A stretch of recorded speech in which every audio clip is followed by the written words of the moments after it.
할렐루야. 할렐루야. 앞뒤 좌우 옆에 계신 분들과 인사 먼저 나누겠습니다. 3일 동안 평안하셨습니까? 자리에 항상 앉으시는 분들이 비슷한 자리에 앉으시다 보니까 인사하시는 분들도 항상 같은 분들하고만 인사를 하시는 것 같아요. 앞뒤 좌우 3분 이상씩 다시 한번 이렇게 인사 나눕니다. 더위에 어떻게 사셨습니까?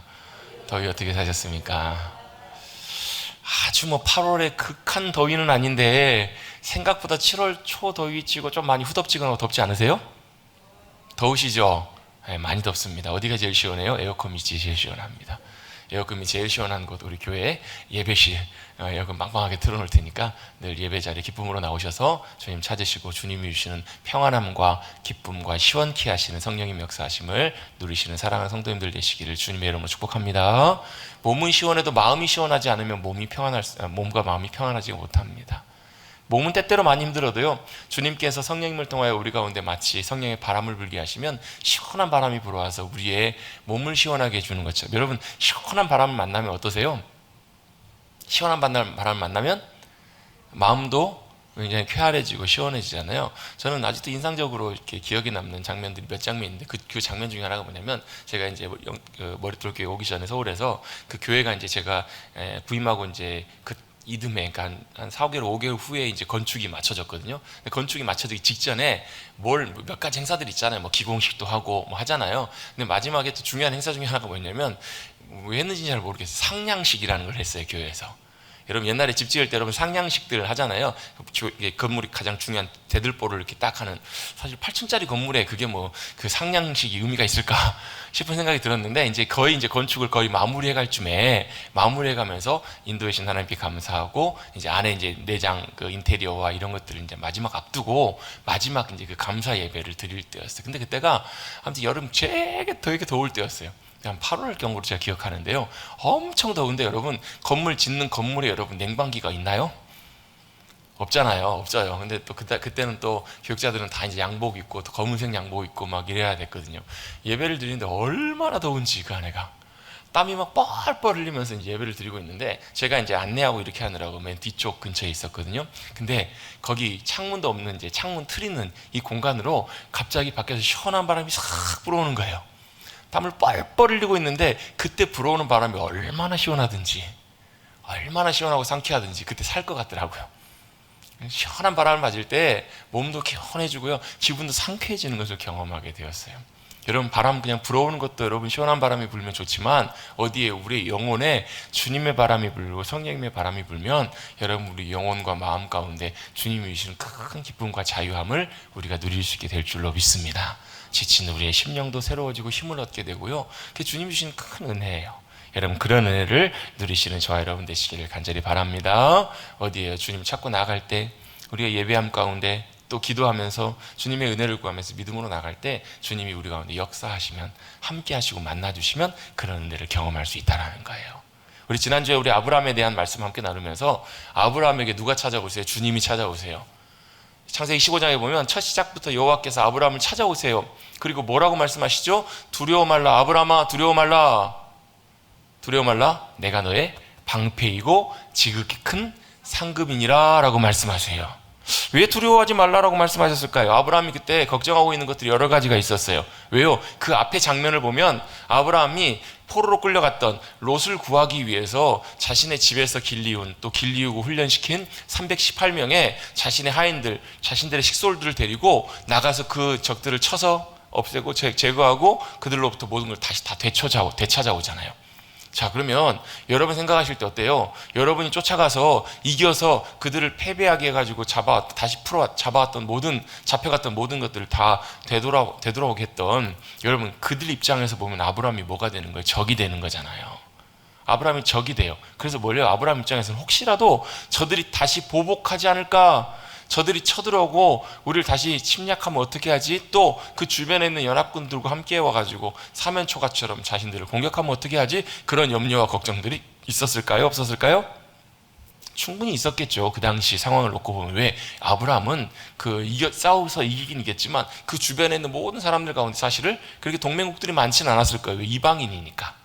그가 살던 고향은 갈대아우로 또 하란에서 왔기 때문에 그는 그쪽 사람이 아니잖아요. 그 주변에서 많은 적들과 많은 공격받을 수 있는 그런 상황 속에 그가 노출이 되어 있어요. 또 걱정거리가 하나 있습니다. 뭐가 걱정거리예요? 자식이 없는 거예요. 여러분 지금은 좀 덜하지만 과거에는 자식이 그 집에 가장 중요하고 또 자신의 인생에 노후를 책임져 줄 수 있는, 또 자신의 앞날과 모든 것을 또 맡길 수 있는 그런 존재였기 때문에 바로 자녀에 대한 두려움, 자녀가 없는 것에 대한 염려와 걱정이 그의 마음속에 있었어요. 자신의 마음속에 두려움과 염려가 가득해 있었어요. 물론 주님께서 두려워하지 말라라고 아브라함에게 말씀하시잖아요. 왜 그래요? 두려워하는 것은 사실 우리에게, 염려하는 것은 도움이 돼요, 안 돼요? 자, 같이 저를 따라서 해보겠습니다. 염려하는 것은, 두려워하는 것은 1도 도움이 안 된다. 젊은 사람들이 1도 도움이 안 된다 그래요. 1도 뭐예요? 조금 더 도움이 안 된다라는 거예요. 예수님이 그런 말씀하시잖아요. 예수님 무슨 말씀하세요? 야, 너희가 염려하고 걱정해봐라. 밤새도록 염려해가지고 키가 한자나 잘할 수 있으면 염려해봐. 무슨 말이에요? 우리가 염려하고 걱정한들 일은 조금도 달라지는 것이 없는데 맨날 염려해요. 달라지는 것이 조금도 없는데 맨날 걱정하고 고민하고 염려한다고요. 왜 그럴까요? 그게 눈에 보이는 것들이니까. 그게 우리 눈에 찾아오는 것들이니까. 여러분 분명히 기억하십시오. 여러분 우리가 염려하고 걱정하고 있는 것, 여러분 그거 1도 도움도 하나도 안 돼요. 그래서 여러분 제가 몇 주 전인가요? 우리가 염려하고 있는 것들, 걱정하고 있는 것들을 퍼센테이지로 내봤더니 그 중에 대부분은 뭐예요? 많은 경우에는 이미 지나가 버린 일들, 염려해봐야 아무 도움도 안 되는 일들, 쓸데없는 것들, 이런 것들 염려할 것들 다 퍼센테이지로 내보니까 실제로 염려해야 될 것은 4%밖에 안 되더라. 어떤 분이 이렇게 퍼센테이지를 내봤더니 그래요. 나머지는 다 뭐예요? 염려해봐야 아무 의미 없는 것들, 내가 염려해도 달라지는 것 요만큼도 없는 것들, 여러분 그거 염려해봐야 아무 소용도 없는 쓸데없는 것들 갖고 우리는 염려하고 걱정할 때가 많이 있더라는 거예요. 차라리 그럴 바에는 뭐 하라는 거예요? 차라리 그럴 바에는 하나님 앞에 맡기고 오늘 하루를 살더라도 감사하고 살라, 주님 앞에 믿고 맡기고 살라. 그게 주님께서 우리들에게 하셨던 말씀 중에 하나이잖아요. 그러면서 하나님께서 아브라함에게 하셨던 말씀, 너는 두려워 말라, 염려하지 말라. 뭐가 되겠다? 내가 너의 방패가 되시겠다라고 말씀하세요. 여러분 방패가 뭐예요? 여러분 지금 전쟁에서는 방패를 잘 쓰진 않아요. 근데 여러분 예전 전쟁에서는 방패가 공격을 방어하기 위해서, 자신의 생명을 지키기 위해서는 필수적인 굉장히 중요한 무기이자 공격을 막을 수 있는 굉장히 중요한 도구였어요. 방패가 뒤에 있으면 공격을 받지 않아요. 아무리 맹렬한 화살이 날아오고 공격이 찾아온다고 할지라도 그 방패 뒤에 있으면 공격이 우리를 해칠 수가 없어요. 뭐 제가 다 본 영화는 아니지만 잠깐 짤막하게 봤던 영화에 보면요, 영웅들 나오는 영화예요. 뭐 슈퍼맨 같은 영웅들, 막 이런 영웅들이 같이 나와가지고 막 이렇게 하는 영화가 있는데요, 그 영웅 중에 한 영웅이 뭐가 자기 무기냐면 방패가 무기예요. 방패를 들고 나오는 거예요. 방패를 들고 나오는데 그 방패는 우주에서 가장 강력한 금속으로 만들어져 가지고 어떤 공격도 뚫을 수 없는 그런 방패라는 거예요. 그래서 적들이 공격해오면 어때요? 그 방패만 들고 있으면, 그 방패 뒤에만 있으면 어떤 공격도 자기를 해칠 수가 없는 거예요. 사실 굉장한 무기죠. 그런데 여러분 그 금속이, 그 방패를 만들었던 것이 어떠한 금속이든지 간에 그 뒤에 있으면 공격을 막을 수 있는데, 여러분 어떤 뚫을 수 없는 방패가 있다고 할지라도, 그 금속 소재가 있다고 할지라도 여러분 그것조차도 만드신 분이 우리 하나님 여호와시라는 거예요. 여호와 하나님은 이 천지 만물 가운데 있는 가장 강력한 금속이 무엇인지 간에 그것을 만드시고 그보다 더 강하신 분이 누구시냐면 우리 주님이시라는 거예요. 그래서 하나님이 내 방패가 되신다라는 말은 하나님이 우리의 방패가 되셔서 우리가 그 안에 또 그 뒤에 숨어 있으면 어떤 공격도 그것을 뚫을 수가 있다 없다? OX 한번 해보십시다. 있다 이쪽으로 모이시고 없다 저쪽으로 모이시고. 있다 없다? 갑자기 또 목소리가 작아지세요. 있어요 없어요? 없어요 없다. 그게 뭐예요? 내가 너의 방패다라고 하시는 그 말씀의 의미라는 거예요. 그럼 우리는 뭐 하면 돼요? 방패 대신 그 주님 뒤에 있으면 돼요. 그 주님 안으로 들어가시면 돼요. 괜히 그냥 눈치 없이 어때요? 기웃기웃거리다가 얻어맞을 수가 있어요. 방패 뒤에 있다가 앞뒤로 이렇게 있다가 그냥 괜히 엎드려 맞는다고요. 어때요? 주님이 우리의 방패가 되신다고 하면 겸손하게 그 뒤에 있으면 돼요. 겸손하게 그 안에 거하면 어떤 것들도 우리를 해치고 우리를 공격할 수가 없다. 이게 주님이 아브라함에게 하시는 귀한 약속이고 말씀이라는 거예요. 우리가 주님 안에 내가 방패가 되시는 주님 안에 거할 때 내가 방패가 되시는 그 주님의 보호하심 안으로 들어갈 때, 그 안에 거할 때 어떤 것도 그 보호를 뚫을 수 있는 것이 없다. 그리고 주님이 우리의 놀라운 보호자가 되신다. 여러분, 그 보호하심의 은혜를 경험하시는 사랑하는 성도님들 되시기를 간절히 바랍니다. 주님이 우리의 뭐가 되신다고요? 방패가 되신다고요. 안 믿으시는 분들은 뭐 믿지 마십시오. 마음대로 하십시오. 왜? 아브라함에게 하나님께서 하셨던 그 약속이 저와 여러분에게도 똑같이 하시는 말씀이고 약속이 되세요. 우리 한번 따라서 해봅시다. 저를 따라 고백해 보십시다. 큰 소리로. 주님이 나의 방패가 되십니다. 그 말은 뭐예요? 내가 그 안에 거할 때, 그 안으로 들어올 때. 그래서 기도는 뭐예요? 기도는 주님의 보호하심 안으로 들어가는 거예요. 기도는 주님이 나의 방패가 되시기 때문에 그 뒤로 들어가는 것, 그 뒤로 피하는 것, 그것이 바로 우리의 기도이고 예배예요. 여러분, 그 주님 안으로, 그 주님의 보호하심 안으로 들어가시는 저와 여러분이 되셔야 돼요. 아니, 저는 보호받을 일이 별로 없는데요, 지금은 괜찮은데요. 아니요, 사단은 끊임없이 저와 여러분을 향해서 끊임없이 불화살을 쏘아대요. 수없이 많은 상황 속에서. 그래서 여러분, 교회가 하나님이 기뻐하시는 귀한 교회로 나아가려고 하면 할수록 누가요? 사단이 더 역사하고 더 공격해요. 끊임없이 그래요. 우리도 마찬가지예요. 우리도 여러분, 사단이 가만 놔두고 있으면 여러분 문제가 있는 확률이 굉장히 많아요. 왜? 사단이 거들떠 볼 필요도 없는 상황이라는 거예요. 근데 여러분, 우리가 주님 찾고 주님의 은혜를 구하고 주님 앞에 믿음으로 나아가려고 하는 그런 몸부림과 그런 자세와 태도로 주님 앞에 나가길 원하면 누가요? 사탄이 먼저 와서 공격하는 거예요. 왜? 사단은 누구도요? 예수님께도 가가지고 시험하는 존재가 사탄이기 때문에 그래요. 그래서 여러분, 어느 누구도 예외 없이 우리를 보호하시는, 보호자 되시는, 방패 되시는, 늘 그 주님 안으로, 그 주님 뒤로 나아가시는 저와 여러분이 되어야 될 줄로 믿습니다. 이 너무너무 중요한 고백입니다. 우리의 육신의 건강, 우리의 인생의 앞날, 우리가 하는 모든 상황과 일들, 여러분 이런 일들을 만날 때마다 여러분 늘 믿음으로 고백하십시오. 뭐라고요? 주님이 나의 방패가 되신다고. 세 분, 네 분만 그렇게 고백을 하시려나 봐요.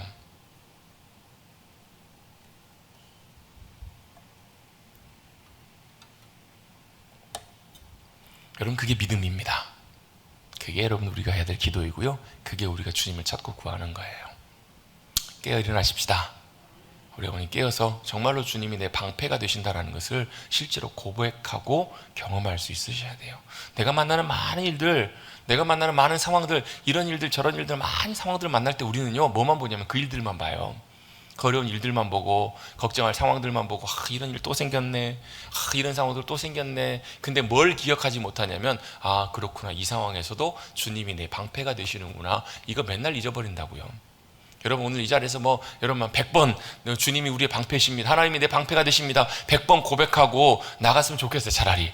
근데 그래도 여러분, 실제 우리 삶에 가버리면 잊어버린다고요. 그 피하면 되는데, 그 안으로 피해야 되는데, 그 안으로 들어가야 되는데 맨날 잊어버린다고요. 하나님의 은혜와 도우심 가운데 우리 영혼이 깨어서 주님의 방패 되심을 고백하실 수 있는 우리 모두가 되시기를 간절히 바랍니다. 그리고 나서 두 번째로 뭘요? 내가 너의 지극히 큰 상급이라고요. 상급이란 말이 무슨 말이에요? 주님이 우리에게 주실 유업, 선물, 우리에게 물려주실 귀한 것들, 우리의 공급, 바로 우리의 보상, 그런 것들입니다. 여러분, 부모님으로부터 받을 유산이 만약에 있다면, 부모님이 돌아가시면 그 유산이 누구 것이 돼요? 내 것이 되는 것처럼 하나님께서 우리에게 상급이 되어주시겠다라는 말씀은, 하나님이 우리의 상급이 되시고 유업이 되시면 하나님으로부터 그것들이 우리에게 오는 거예요.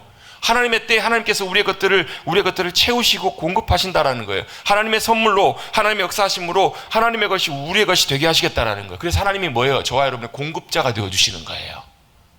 그럼 다시 한번 고백해 보겠습니다. 하나님이 나의 방패이십니다. 하나님이 나의 공급자가 되십니다. 아멘. 공급자가 되신다는 말은 일용할 것들로 채우시고 공급하신다는 말이에요. 그걸 기대하십시다. 채우시고 역사하시고 우리의 삶의 것들을, 귀한 것들을 주시는, 어떻게 주세요? 우리가 바라고 구하는 것보다 더 넘치도록 주시는 분이 바로 에베소 3장 20절에 나와 있는 주님 하나님이시라는 거예요. 여러분은 전혀 허황된 말도 아니고요, 제가 목사로서 그냥 여러분들에게 요즘 표현대로 플러팅이라고 하나요? 이렇게 막 떠보는 것처럼 이렇게 막 이렇게 크게 부풀려 가지고 여러분에게 말씀드리는 것이 아니에요. 여러분, 실제로 하나님이 저와 여러분의 뭐가 되시냐면 기업이 되어주시고 공급자가 되어주세요. 그걸 믿음으로 경험하며 살았던 수많은 사람들이 믿음의 선진들이에요. 다윗, 여호와가 나의 목자시니 내게 부족함이 없습니다. 또 뭐예요? 광야를 걸어갔던 이스라엘 백성들, 여러분, 광야와 같은 척박한 상황에서 물론 더 좋은 것들로 주실 수도 있으셨겠지만 주님은 그 광야의 훈련 기간 동안에 그들이 딱 먹고 살 만큼 공급해 주세요. 더 많이 가지면 어떻게 해요? 주님이 썩게 해버리세요. 왜요? 하루하루 매일매일 주님의 공급하심으로만 살아가는 존재들임을 알게 하시기 위해서 그렇게 주님께서 훈련시키신 거예요. 여러분, 우리 손에 있는 것들, 우리 손에 누리고 살아가는 것들 다 그게 주님께서 주신 것인 줄로 믿습니다. 여러분, 그걸 내가 욕심부리고 내 것이라고 주장하는 순간부터 하나님께서 우리의 삶을 훈련시키시면요, 그걸 싹 뺏어가 버릴 수도 있어요. 왜요? 야, 그게 네 거냐? 정신 차려라. 깨닫게 하시기 위해서요. 여러분, 늘 우리가 그렇게 주님이 나의 공급자가 되십니다, 나를 도우시고 채우신 하나님이십니다, 이렇게 믿음으로 고백하며 나아가는 그 믿음의 자세들이 중요하다라는 거예요. 어떻게 해요? 날마다 일용할 양식으로. 여러분, 그거 여러분 유치원생들이 더 잘 알아요. 날마다 우리에게 양식을 주시는 은혜로우신 하나님 참 감사합니다. 유치원 때 그렇게 노래 부르고 다 잊어버리나 봐요. 그 다음부터는 어떻게 해요? 부모님이 나에게 주시고 내가 열심히 일해서 돈 벌고 살고. 여러분, 내가 열심히 일하는 것들은 중요해요. 그런데 내 일을 통해서, 내 손을 통해서 주시는 분이 누구시라고요? 하나님이 되신다고요. 하나님께서는 두려워하고 있는 아브라함에게 지난주에 분명히 말씀하십니다. 두려워 말라 아브라함아, 내가 너의 방패이고 내가 너의 지극히 큰 상급이다, 공급자다, 내가 너를 채우는 사람이다, 채우는 존재다, 내가 너의 도움이다 라고 주님께서 그렇게 말씀해 주시고 약속해 주신 거예요. 왜요? 아브라함이 불안해하고 두려워하고 있으니까. 염려하지 마라, 약속한다, 그리고 기다려라. 그러면서 그 증표로 뭘 말씀하세요? 하늘의 별을 보여주시고 또 그 증표로 뭘 보여주세요? 짐승을 쪼개놓고 하나님의 임재의 불이 그 사울에 싹 지나가시잖아요. 그게 뭘 의미한다고요? 원래는 약소국이 강대국에게 조공을 약속할 때, 충성을 맹세할 때, 내가 약속을 안 지키면, 이 언약을 어기면 내가 이 동물이 쪼개진 것처럼 내가 이렇게 쪼개져서 죽임을 당해도 당연히 마땅합니다 라는 그런 언약의 증표라고요. 그걸 누가요? 원래는 아브라함이야 맞잖아요. 근데 하나님께서 그렇게 하세요. 왜요? 하나님께서 반드시 하나님의 목숨을 걸고 이런 건 말이 안 되지만 하나님께서 하나님 자신을 거시고 그것을 신실하게 지키시겠다라고 아브라함에게 약속해 주신 거예요. 아멘. 하나님의 약속은 이렇게 신실하신 줄로 믿습니다. 이게 하나님의 언약이고 약속이에요. 이걸 아브라함에게 분명히 말씀해 주세요. 그런데 이 약속을 분명하게 듣고 받은 아브라함이 어떻게 해요? 그랬으면 아멘까지는 좋았어요. 그런데 약속을 믿고 기다리면 참 좋았겠지만 16장 바로 넘어오니까요, 어떤 일이 벌어지냐면 상황을 이렇게 설명합니다. 16장 1절에 보시면 아브라함의 아내 사레는 뭐 했다고요? 출산하지 못했다라는 게, 애를 못 낳았다라는 거예요. 그리고 그에게 한 여종이 있으니 애굽 사람이요 이름은 하갈이라. 아마도 아브라함이 애굽에서 내려갔을 때 이 하갈을 종으로 얻지 않았을까? 애굽에서 따라왔던 한 여종이 있는데 이름이 하갈이라고 설명하고 있어요. 이 전후좌우를 설명하고 있습니다. 뭐 하려고요? 이 16장 내용을 이제 다 설명해 주려고. 자, 문제가 하나 있습니다. 상황이 뭐예요? 아브라함의 아내 사라가 아이를 낳지 못하는 거예요.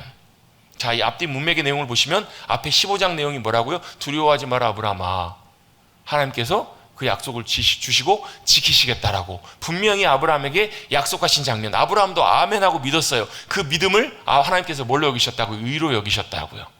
의롭게 여겨주셨다라고 하나님께서 그렇게 분명히 아브라함에 대해서 말씀하셨음에도 불구하고 아브라함은 어때요? 그 약속을 받고도 이제 상황이 이렇게 펼쳐지는 거예요. 어떤 상황이요?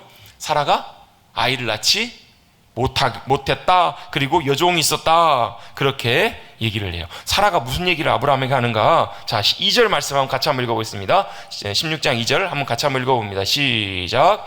사라가 아브라함에게 이르되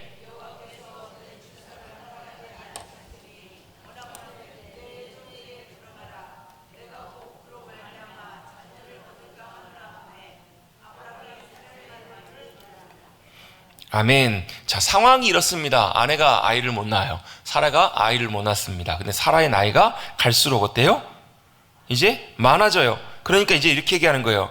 이렇게 얘기합니다. 여호와께서 내 출산을 허락하지 아니하였으니 이제는 내가 나이도 많아지고 애를 못 낳을 것 같다. 그러니까 차라리 어떻게 해요? 첩을 들여서 이 하갈 여종에게 들어가 자녀를 얻는 것이 어떻겠느냐라고 현실적인 얘기를 아브라함에게 지금 하고 있는 거예요. 그 말이 지금 맞아요? 틀려요? 어떤 분은 맞다라고 하시고 어떤 분은 틀리다고 하시고 하세요. 자, 반만 맞고 반은 틀리다고 합시다. 왜요? 어찌 보면 맞는 것 같지만 실제로는 또 맞지 않는 부분들도 많아요. 이제 자신이 볼 때도 이제 영 아이를 낳기를 틀렸으니까 이제 이렇게 하는 게 좋겠습니다라고 제안을 하게 돼요.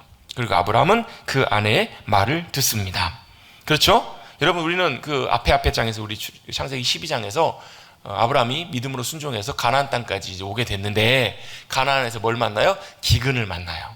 어려움을 만납니다. 비가 오지 않아서 이제는 큰 기근의 어려움을 만났을 때 어떤 일이 있었는지 여러분 우리는 잘 살펴봤어요. 위기를 만나니까 어떻게 해요? 아브라함이 그 위기를 피해서 그 위기를 해결할 수 있는 남쪽 지방으로 가다가 어디까지 가요? 애굽까지 가요. 뭘 했어요? 하나님의 말씀을 따라가지 않고 자신이 볼 때 위기를 피할 수 있는 방법, 자신의 눈에 보기 좋은 대로 따라가요. 그러다 어떤 일이 벌어져요? 큰 낭패를 볼 뻔한 그런 일을 만나게 되잖아요. 그걸 이미 아브라함이 배웠어요. 경험했어요. 아, 그렇구나. 내가 내 뜻대로 내 눈에 보기 좋은 대로 행하다가 이런 큰 낭패와 어려움을 만났구나. 그러면 어떻게 해야 돼요? 안 하면 되잖아요. 근데 아브라함이 똑같이 실수하고 있어요. 또 다시. 여러분, 아브라함이요, 성경 읽어보면요, 아브라함이 이런 실수 여러 번 합니다. 제가 왜 웃으면서 얘기를 할까요? 아브라함도 사람인지라 믿음의 조상이었던 아브라함도 저와 여러분처럼 연약하고 실수할 때도 많이 있었더라. 그럼 우리는 뭐 하면 돼요? 배우면 돼요. 그리고 배우고 주님의 도우심을 구하시면 돼요. 배우고 여러분, 내가 이기려고 하지 마시고 하나님 도와주세요. 하나님의 은혜가 도우심이 필요합니다. 이렇게 겸손하게 엎드리는 그런 겸손함들이 참 필요합니다. 겸손하십시다. 오늘은 세 분만 대답하시기로 작정을 하셨나 봐요. 오늘은 다 대답하시는 분이 딱 3명, 4분 이렇게 대답을 하세요. 겸손하십시다. 왜요? 겸손함이 우리 믿음에 승리하는 길이고, 여러분, 겸손함은 제가 늘 강조하는 것처럼 그냥 여러분 겸손하게 이렇게 행하는 게 겸손함이 전혀 아니라고요. 겸손함의 진짜 의미는 뭐냐면 하나님 앞에서 내가 어떤 존재인지를 깨닫고 인정하는 게 겸손함이에요. 하나님 앞에서 내가 대단한 줄 알았는데, 잘하고 있는 줄 알았는데, 하나님 앞에 서봤더니 내가 하나님 앞에 내세울 수 있는 것이 없더라. 내가 하나님 앞에 잘하고 있는 줄 알았는데 그게 아니네요, 주님. 늘 넘어지고 늘 부족하고 나에게는 선한 것이 없고 내가 그것을 주님 감당할 수 있는 능력과 의지가 없기 때문에 주님의 도우심과 은혜만 구하고 주님 앞에 엎드립니다. 나아갑니다. 이게 겸손함이에요. 그래서 겸손한 사람은 하나님을 의지하는 사람이에요. 겸손하지 않은 사람은 뭐 하는 사람인가? 하나님을 의지한다고 말만 하면서 의지하지 않는 사람이에요. 이 사람은 반드시 넘어집니다. 여러분, 어려움을 만나던, 아니면 내가 잘 가고 있던, 선줄로 생각하던, 아니면 넘어져 있던, 여러분, 우리에게 진짜 중요한 것은 뭐냐면 내 자신을 의지하지 않고 주님의 도우심과 은혜만 의지하는 그 사람이 진짜 겸손한 사람이에요. 그리고 그런 사람에게 주님의 은혜와 도우심이 함께 하십니다. 여러분, 확신반 성경 공부를 하다 보면요, 맨 마지막 시간에 인도의 확신의 부분을 나누면서 잠언 3장 5절 6절 말씀을 나눠요. 어떤 말씀이에요? 너는 마음을 다하여 여호와를 신뢰하고, 마음을 다하래요. 마음을 다하라는 말은 100%예요. 온 마음을 다해서 주님을 신뢰하라는 거예요. 의지하라는 거예요. 그리고 뭐 하라고요? 내 명철을 의지하지 말라. 네 분별력과 네 지혜와 계획과 네 생각과 능력을 의지하지 말라. 너는 뭐 하라고요? 범사에 주님을 인정하라. 주님을 의지하라. 주님만 붙들라. 그래야만 내 길을 지도하시고 인도하시리라. 여러분, 하나님께서 저와 여러분의 삶을 인도하시기를 간절히 바랍니다. 어떻게 인도하세요? 나를 보지 말고 겸손하게 주님 앞에 엎드린 사람. 여러분, 그게 여러분 우리가 취해야 될 귀한 믿음의 자세들인 줄로 믿습니다. 왜요? 아브라함도 넘어졌어요. 아브라함도 실수했습니다. 아브라함도 실패했잖아요. 뭘요? 하나님 말씀 기다리고 하나님의 인도하심 따라 잘 따라갔었으면 안 그랬을 텐데, 결국 여러분 자기 눈에 보기 좋은 대로 자기가 선택해서 판단해서 가다가 낭패를 경험하잖아요. 물론 그런 아브라함에게도 하나님께서 은혜와 긍휼로 함께 하셔서 그런 낭패와 어려움을 당한 상황 속에서도 하나님이 보호하시고 지키시고 다 채우시고, 어떻게 오히려 더 많은 물질과 복으로 하나님께서 채워주셔서 돌아오게 하시잖아요.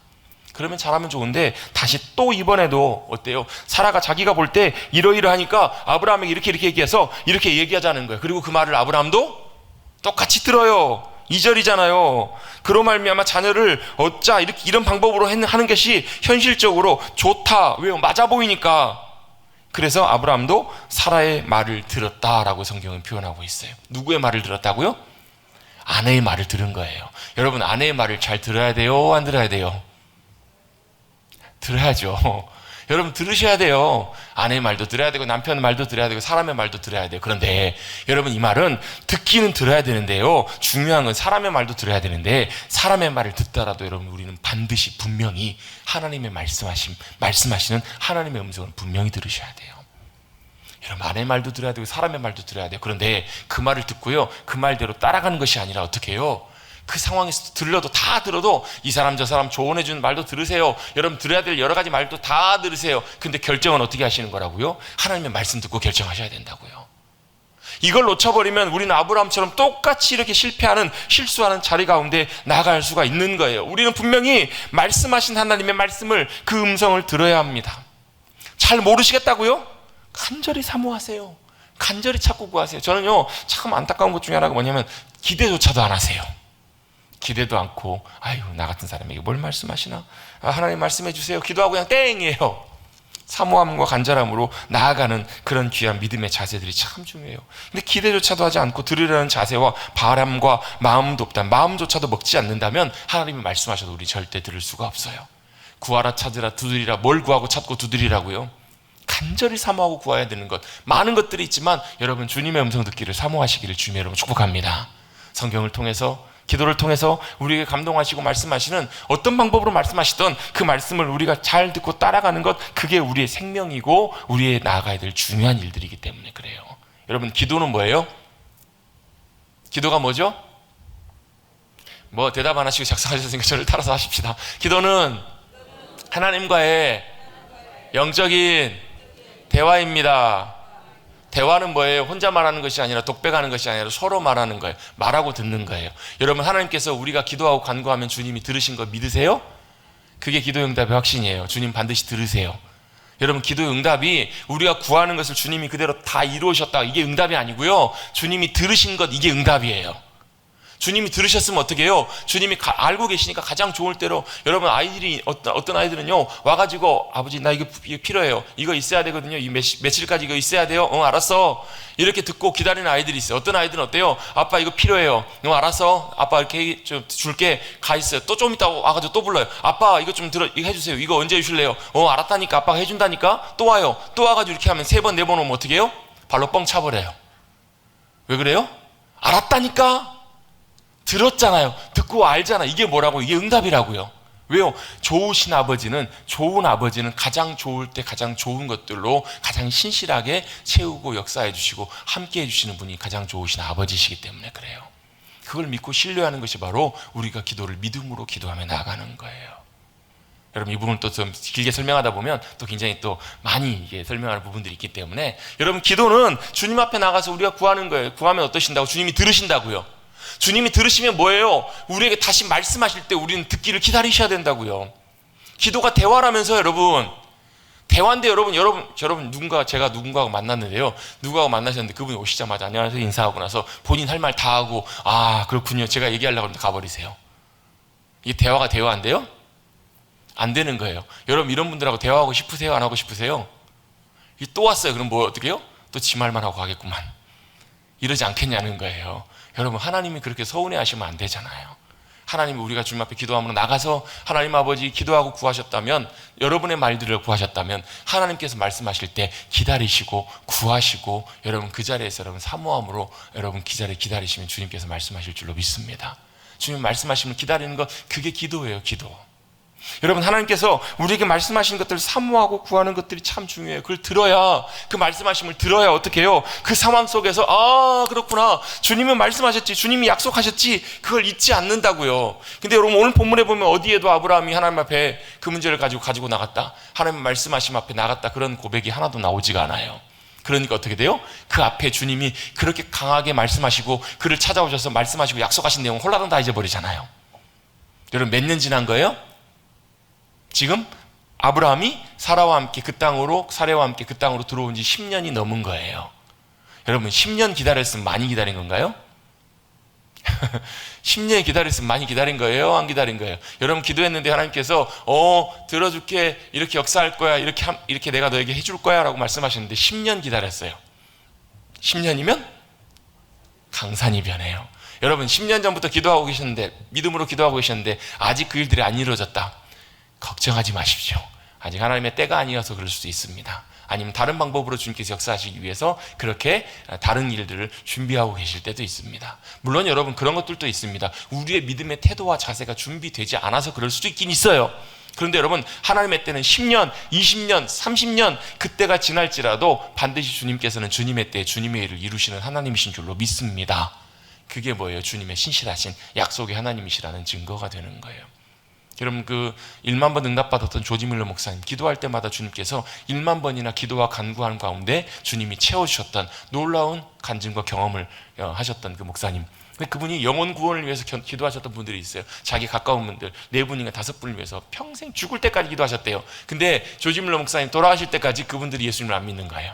그분들이 예수님 믿고 구원받기를 그렇게 기도하셨는데 돌아가실 때까지 뭐 얼마인지 시간은 정확히 잘 모르겠어요. 십수년 수십 년 동안 기도하셨는데 그 목사님 기도하셨는데도 그 영혼들이 주님께로 돌아오지 않는 거예요.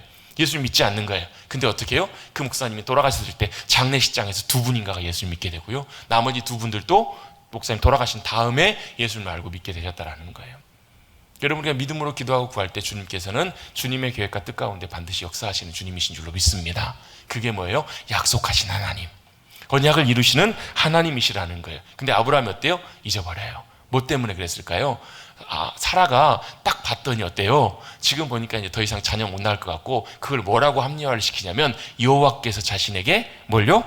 여호와께서 내게 출산을 허락하지 아니하셨다라는 거예요. 여러분, 그 말이 맞아요, 틀려요? 맞는 것 같지만 실제로는 틀려요. 왜? 하나님은 사라에게 한 번도 출산을, 너에게 자녀를 못 낳게 하시겠다라고 말씀하신 적이 한 번도 없으세요. 자기가 볼 때 자기에게 자식을 이제 못 낳고 이제는 더 이상 자식을 낳을 수 없는 상황이 되어가는 것을 보면서 자기가 그렇게 생각하고 판단하는 거예요. 많은 분들이 그래요. 하나님 나 안 사랑하시는 것 같다고. 많은 분들이 그래요. 내 기도는 안 들으시는 것 같다고. 많은 분들이 그래요. 하나님 진짜 나와 함께 하시니 잘 모르겠다고. 많은 분들이 그래요. 아무리 봐도 진짜 내가 믿음 가운데 사는 것 같긴 한데 정말 하나님이 나를 도우시고 나를 붙잡아 주시니 잘 모르겠다고. 여러분, 혹시라도 이 가운데 계시는 분들 중에서 그렇게 생각이 드신다면 여러분, 혹시라도 내가 지금 사라와 같은 생각을 갖고 있지는 않는지 한번 점검해 보셔야 돼요. 여러분, 하나님께서 사라에게 한 번도 너에게 너의 태를 막았다, 너로 인해서 출산을 허락하지 않았다라고 말씀하신 적이 한 번도 없으세요. 뭐 때문에 그래? 자기 눈에 볼 때 그래요. 자기가 볼 때는 더 이상 아이를 못 낳을 것 같으니까 이렇게 얘기하는 거예요. 여호와께서 내게 출산을 허락하지 않으셨다고. 여러분, 이런 우를 범하지 않게 되시기를 바랍니다. 하나님께서 말씀하시지 않으셨거든요. 하나님 이렇게 하시지 않으셨는데 내가 볼 때는 그런 거예요. 내가 볼 때 이렇게 판단하고 이런 얘기를 했던 거예요. 이런 말씀을 잃어버리고 이렇게 가게 됐던 이유는 사실 상황이 그렇게 녹록지 않았기 때문에 그래요. 잘 아시는 것처럼 벌써 아브라함의 나이가 86세, 5세가 되었습니다. 더 이상 이제 아이를 낳을 수 없는 상황이 되었기 때문에 아브라함의 아내 사라의 말이 현실적으로 상황과 환경 속에서 더 맞는 정답처럼 들려질 때가 많아요. 그런데 여러분, 이 하나님의 말씀하심을 잊어버리면 우리도 다 똑같이 이렇게 하게 되는 경우들이 너무 많아요. 뭐 때문에요? 상황과 환경이 우리를 그렇게 이끌고 가요. 여러분, 어떤 분이 믿음의 삶에 대해서 이렇게 표현하시더라고요. 믿음의 삶은 마치 연어가 마지막 이제 인생에 알을 낳고 이제 인생을 마무리하기 위해서 연어의 고향으로 회귀하고 돌아가는 그런 걸음과 같다. 여러분, 연어 이렇게 돌아오는 모습 여러분 보신 적 있으세요? 연어가 돌아올 때 보면요, 그 깊은 바다, 저 태평양 한가운데 살다가 어때요? 죽을 때가 돼서 이제 자기가 알을 낳고 후손을 낳고 죽을 때가 되면 어디로 돌아가냐면 기가 막히게 자기가 태어난 곳으로 돌아오잖아요. 과학자들도 그 신비를 다 이해하지 못한다고. 근데 되돌아올 때 어때요? 되돌아오다가 여러분 그 강 가까운 데로 올수록 여러분 어떤 일이 많으세요? 정말 많은 어려움들이 많아요. 그 저기 캐나다나 이런 데 가보면 곰들이 거기서 지키고 있다가요, 막 연어를 몇십 마리씩 다 잡아치워 먹어 없애버려요. 또 가다 보면 많은 막 그물들도 많고, 또 요즘 보면 막 그 돌아가는 그 민물 같은 데 보면 막 사다리 같은 데 이렇게 막 박아놓는 막 방파제 같은 거, 막 뚝 같은 것도 굉장히 많잖아요. 그걸 어떻게 해요? 목숨을 걸고 뛰어넘어서 올라가요. 왜? 자기가 가야 될 길이 있기 때문에. 자기가 돌아가야 될 본향이 있기 때문에, 고향이 있기 때문에 목숨을 걸고 연어들이 돌아간다라는 거예요. 근데 그 모습이 마치 뭐가 같냐면 믿음으로 우리가 달려가는 믿음의 여정과 비슷하더라는 거예요. 여러분, 가만히 있으면 쉬워요. 가만히 있어서 물살 흘러가는 대로 가면 쉬워요. 근데 그 길은 연어가 가야 될 길이 아니잖아요. 우리의 믿음의 여정도 그래요. 상황에 맞춰서 현실적으로 그냥 가야 되는 길, 그 길을 걸어가는 거, 선택해 가는 거, 그게 여러분 굉장히 쉬운 길이고 방법일 수는 있어요. 근데 그 길은 우리의 믿음의 길은 아니더라는 거예요. 주님이 우리를 부르시고 우리가 가기를 원하시는 그 목적지, 그 좁은 문과 좁은 길은 그 길과는 반대되는 길이에요. 그래서 쉽지 않은 길이에요. 때때로 어떨 때 보면 이상한 사람 취급받을 수도 있고요, 여러 가지 저항과 공격 가운데 노출될 수도 있어요. 어떤 경우는 시대에 뒤떨어졌다, 무슨 말도 안 되는 소리냐, 이런 소리를 들을 수도 있어요. 오히려 사라의 말이 훨씬 더 현실적이고 타당하고 옳게 들려질 수도 있어요. 그런데 그 사라의 말을 들었던 아브라함은 큰 또 실수를 하게 돼요. 큰 패착을 낳게 됩니다. 여러분, 우리가 눈에 볼 때 훨씬 좋은 판단, 좋은 결정을 하게 되면 오히려 큰 믿음의 관점에서는 낭패와 곤란의 상황들을 만들어낼 때가 굉장히 많다는 것을 꼭 기억하십시다. 아브라함이 처음 기근을 만났을 때도 마찬가지고, 아브라함이 또 10년 시간 지났는데 아이를 낳지 못했을 때 사라가 했던 말, 그 말을 듣고 따라갔던 것, 그것도 마찬가지잖아요. 아직 하나님께서 자녀를 주시지 않는 것이지 하나님께서 사라의 태를 막으시고 사라에게 잉태하지 못하게 하신 것은 아니었다라는 거예요. 그럼 뭐 해야 되세요? 하나님의 방법을 위해서 기다리고 구해야만 했던 거예요. 쉽진 않았을 거예요. 그런데 결국은 그 와중에 기다리지 못하고 사라의 말을 듣고 현실적인 타협과 그 일들로 결정하게 되었을 때 오히려 그 일 때문에 어떻게 돼요? 자녀를 낳긴다는데 임신하게 됐는데 오히려 그 일 때문에 더 큰 갈등과 문제가 생겨요. 자, 말씀 한번 보십시다. 3절에 아브라함의 아내 사레가 여종 하갈을 남편에게 들어가게 줍니다. 첩으로 주게 됩니다. 10년이 되었다. 이걸 언급해 놓고 있죠. 많이 기다렸다가 결국 안 돼서 첩으로 주게 되었을 때 4절을 보시면 아브라함을 통해 하갈에게 어떤 일이 벌어져요? 임신하게 돼요. 임신을 알게 됐더니 그의 여주인 누구죠? 사레죠. 사레가 여주인을 그러니까 하갈이 여주인인 사레를 멸시한지라. 멸시라는 말이 무슨 말이에요? 깔보는 거예요. 함부로 보는 거예요. 그냥 이렇게 함부로 이렇게 낮춰서 보는 거예요. 하찮게 보는 것입니다. 가볍게 여겨버리는 거예요. 이제는 누구예요? 여주인이었는데 이제는 뭐예요? 마치 자기 아랫사람처럼 그렇게 대하는 거예요.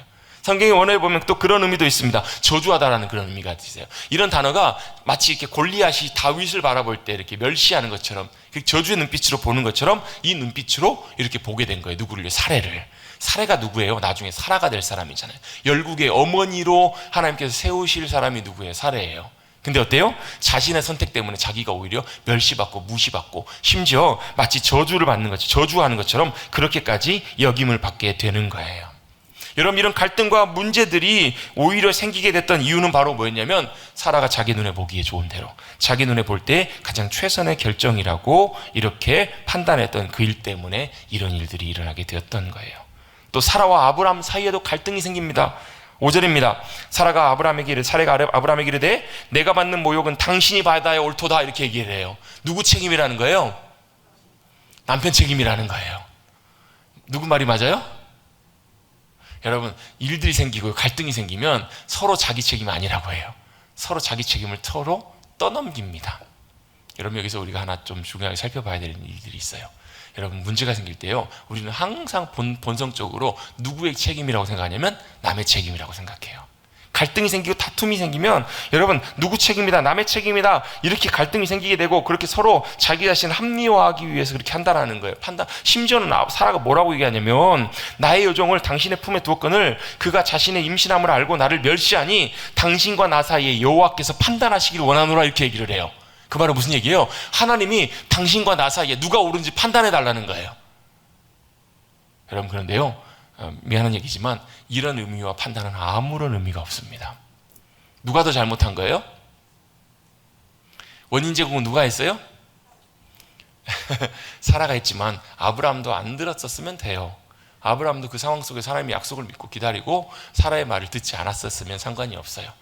여러분, 물론 책임을 따지고 보면 사라로부터 시작했으니까, 여러분, 아담과 하와가 선악과를 따먹었는데 누구 책임이에요? 누구 책임이에요? 사라가 먼저 시작했으니까 여자 책임이네요. 이렇게 얘기하면 또 큰일 납니다. 사라가 물론 먼저 시작을 했지만 아담이 만약에 안 먹었다면 또 그 문제가 거기서 끝났을 수도 있어요. 근데 여러분, 이 문제가 생기기 시작하고 갈등이 생기기 시작하면 이제 거기서부터는 네 책임이다, 내 책임이다, 이건 별로 의미가 없게 돼요. 여러분, 이런 일들이 갈등 속에 생기게 됩니다. 뭐 때문에요? 하나님의 말씀 듣고 따라갔던 것이 아니라 상황을 듣고 그 일들을 따라갔을 때 그런 일들이 생기게 되었던 거예요. 여러분, 이런 일들과 갈등들이 생기면요, 네가 잘못이다, 내 잘못이다, 누구 잘못이 크다 작다, 이거 사실 여러분 따져봐야 별로 문제가 되지 않아요. 해결책이 되지 않아요. 그 문제 갖고 여러분 답을 내려봐야 심지어 하나님이 네가 옳다 이렇게 얘기해 주는 것도 별로 도움이 되지 않아요. 그럴 때는 어떻게 해야 돼요? 먼저 내 자신의 문제를 점검해 보셔야 돼요. 내가 어디서 뭐가 잘못됐는지, 무엇을 떠났는지, 무엇이 문제인지를 살펴볼 필요가 있는 거예요. 결국 아브라함도 어쩔 수 없이 그 모든 결정을 누구에게요? 사레에게 다 넘겨줍니다. 사레, 당신이 좋은 대로 그럼 하십시오. 알아서 아내가 당신에게 당신이 옳은 대로, 당신이 원하는 대로 하십시오. 그렇게 어떻게 해요? 하갈을 내쫓아버려요. 내쫓겨나가는 하갈이 내쫓겨나가게 됩니다. 그런데요, 여기서 또 우리가 하나 중요하게 살펴보고 따져봐야 될 것이 있습니다. 아브라함 집에서 쫓겨나는 하갈을 따라가시는 분이 계세요. 누구세요? 여호와 하나님께서 그를 따라가세요. 아브라함 집에서 쫓겨갔던 그 종까지도 주님께서 살피시고 돌아보시더라는 거예요. 누구 때문에요?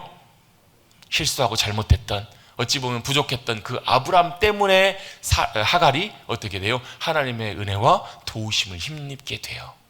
하나님께서 하나님의 사자를 보내셔서 하갈을 쫓아가게 하십니다. 하갈을 만나게 하십니다. 사라의 여종 하갈아, 내가 어디서 왔으며 어디로 가느냐? 알면서도 다 묻습니다. 여호와의 사자가 샘 곁에 있었던 그녀를 찾아옵니다. 그러면서 내 여주인 사라를 피해서 도망갑니다. 이렇게 했을 때 다시 한번 답을 얘기해 줍니다. 9절입니다. 여호와의 사자가 그에게 이르되 내 여주인에게로 돌아가서 그 수하에 복종하라. 이게 뭐예요? 하나님의 해답책이에요. 하나님의 답이에요. 사라도 하나님의 말씀하심을 듣습니다. 이게 지금 하갈이 해야 될 굉장히 중요한 일이었던 거예요. 그리고 결국은 어떻게 돼요? 결론이 이 말씀을 듣고 이 여호와의 사자를 통해서 하시는 주님의 말씀을 듣고 그가 돌아가게 됩니다. 어떻게 해요? 다시 돌아가서 여주인의 수하에 복종하게 됩니다. 그런데 거기서 하나님의 말씀이 맞춰지지 않아요. 무슨 말씀을 하세요? 10절부터 보시면 여호와의 사자가 또 그에게 이르되 내가 내 씨를 크게 번성하여 그 수가 많아 셀 수 없게 하리라 라고 약속을 하시는 거예요. 이게 여러분 누구에게 하신 약속이죠? 아브라함에게 하셨던 약속이에요. 사실 하갈은 하나님의 방법으로 하나님의 후손을 낳게 하신 방법이 아니었어요. 그럼에도 불구하고 아브라함을 통해서 그 씨가 흘러갔던 그 사례까지도 하나님께서 그 복을 주시더라는 거예요. 여러분, 만약에 아브라함이 실수를 하지 않았다면 이스마엘의 후손들이 나오지는 않았을지도 모르겠어요. 근데 오히려 하나님께서 그 후손까지도 복 주시고 그 수가 많아져요. 그리고 그 이름을 이스마엘이라 하리라. 이스마엘의 뜻이 뭐냐면 여호와께서 내 고통을 들으셨다. 원래 의미는 여호와께서 들으셨다라는 말이에요. 누구까지요? 여종의 소생까지도, 여성의 태에 있는 그 아이까지도 하나님께서는 기억하시고 그 이름을 이스마엘이라고 해주시는 거예요. 아브라함에게 흘러갈 복이, 아브라함으로부터 흘러가는 그 복이 하갈까지도 흘러가게 하셨다. 이게 하나님의 약속의 말씀을 통해서도 보게 돼요. 12절입니다. 그가 사람 중에 들나귀 같이 되게 하리니 그의 손이 모든 사람을 치겠고 모든 사람의 손이 그를 칠지며 그가 모든 형제와 대항하여 살리라 하신 말씀처럼 그대로 되는 것 같아요. 왜? 이스마엘의 후예가 누군데요? 지금 아랍 족속들이에요. 이스마엘의 후손들이 지금 아랍 자손들이에요. 그래서 지금도 어때요? 이스라엘과 여러분 아랍이 지금도 서로 못 잡아먹어서 으르렁거려요. 끝까지 아마 이건 주님 오실 때까지 계속될 거예요. 왜? 이스라엘을 끊임없이 대적하고 공격하는 이 사실 시초가 좀 표현하기는 좀 그렇지만 이 시작이 어디서부터 시작했을까요? 아브라함이 인간적으로 생각하고 판단했던 그 시작으로부터 이 결과가 나오지 않았을까라고 우리가 추측해 볼 수가 있어요. 여러분 이런 결과들이, 이런 일들이 일어났던 것들을 오늘 16장 말씀을 통해서 살펴볼 수가 있습니다. 어쨌든 간에 하나님께서 결국 그를 어떻게 돌아보셨는가? 하갈을 하나님께서 돌아보십니다. 13절입니다. 13절과 14절까지 같이 한번 우리 하나님 말씀 한번 읽어보겠습니다. 시작. 하갈이 자기에게 이르신 여호와의 이름을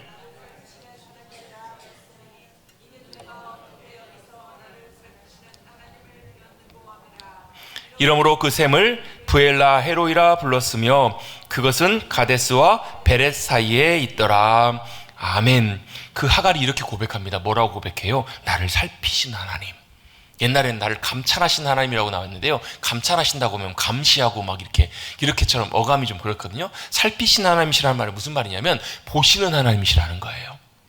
그래서 여러분 이걸 이제 뭐 히브리어로 굳이 표현해 보면 엘로이 하나님. 라라는 말이 보신다라는 말인데요. 우리를 보고 계신다. 누구까지요? 하갈까지도 보고 계시고 살피시고 지키시고 보호하신 하나님이 여호와 하나님이시라는 거예요. 그 엘로이 하나님이 저와 여러분의 하나님이세요.